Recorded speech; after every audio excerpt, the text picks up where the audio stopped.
Okay. So I am in the dirtiest sounding name for a city, Regina, Saskatchewan, which I believe is the capital of Saskatchewan. Pretty stereotypical prairie town. I got dirt in the streets. A shit ton of dirt in the streets, actually. Borderline a dirt road, so you gotta watch the grip.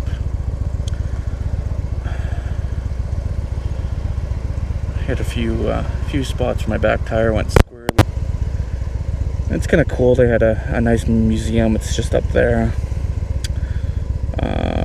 You know, going through the whole history of the Northwest Mounted Police and the Royal Northwest Mounted Police, and then the RCMP when they merged with the Dominion Police, and a couple little things from the other police forces that it more or less assimilated, like the BC Provincial and the Alberta Provincial and the Saskatchewan Provincial. Don't know how the OPP missed out on that, or the Safety Quebec, but they did.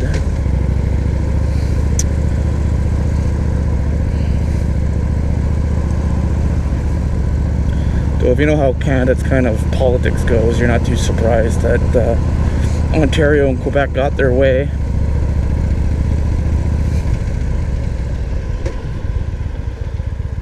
That's usually the way things go around here.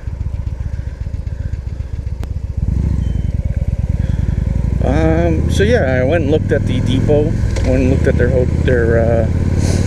their training facilities, and they give you a whole tour, and saw their museum and a bunch of other stuff. It's pretty interesting.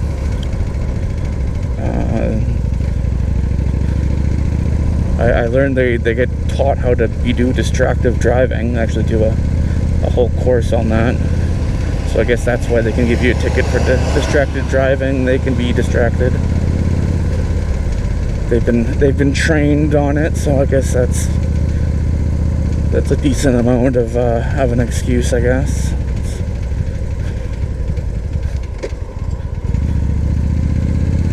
Granted, I do know a lot of cops have died in car accidents. It's probably the number one way to go as a Mountie. It's actually kind of a morbid laugh there, but it is true. I think most of them have died in car accidents.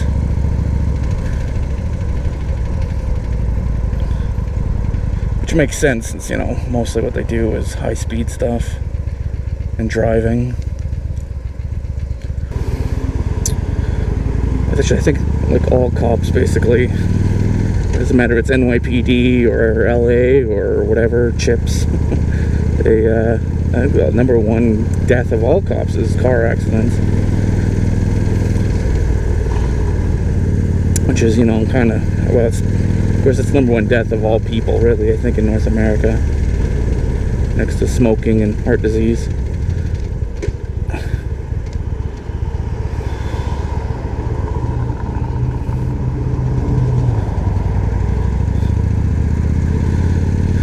But yeah, definitely makes me want to join, that's for sure. I'm probably too fat to do it, but I think I'm gonna throw my papers in when I get back to BC. I gotta get my hearing and eyes checked.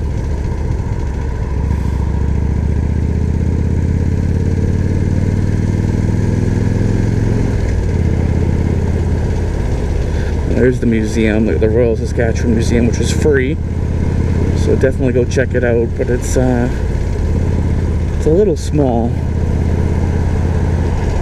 little lacking.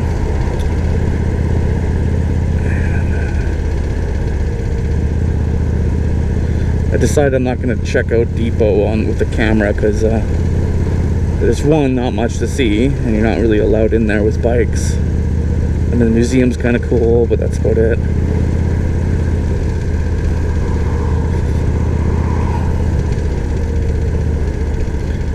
Why is the Union Jack up today?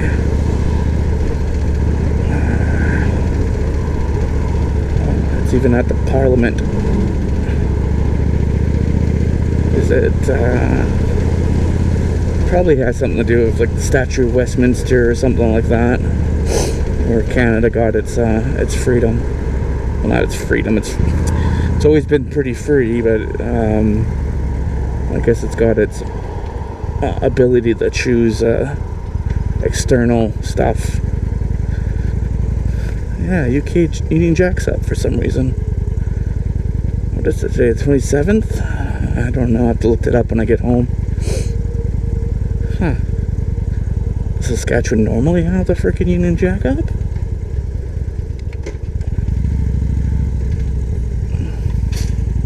So this is the provincial parliament or legislation, or I don't know what they call it. Nice building though, with that Greek flair to it. So I figured I'd just grab the number 1 and the Trans-Canada and just keep going west.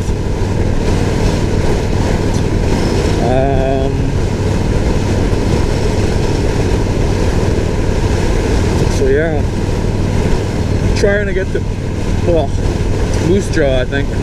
No, not Moose Jaw. I don't know, get as close to Lethbridge, I guess, as possible, and then Calgary. I wouldn't mind going to one of the forts there, Fort McLeod, where the famous RCMP fort. I'm getting a little obsessive about the history of the RCMP, which I've always kind of been into. You know, I mean, my degree's in Canadian history, so. And the Mounties did play a bit of a role in the development of this country, so.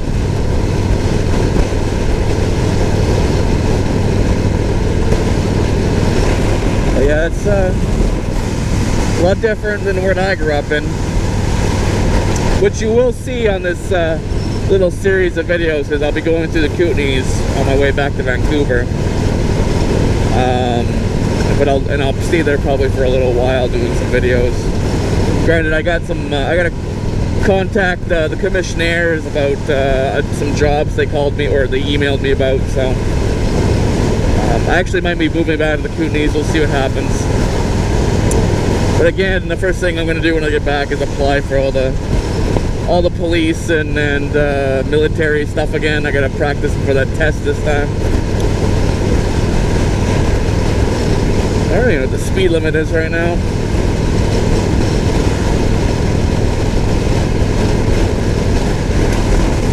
But I'll leave you with that view, and I'll catch up with you guys in Calgary, or you know, maybe some small little prairie town that I decided to stop in, and that'll be it. Alright, thanks again.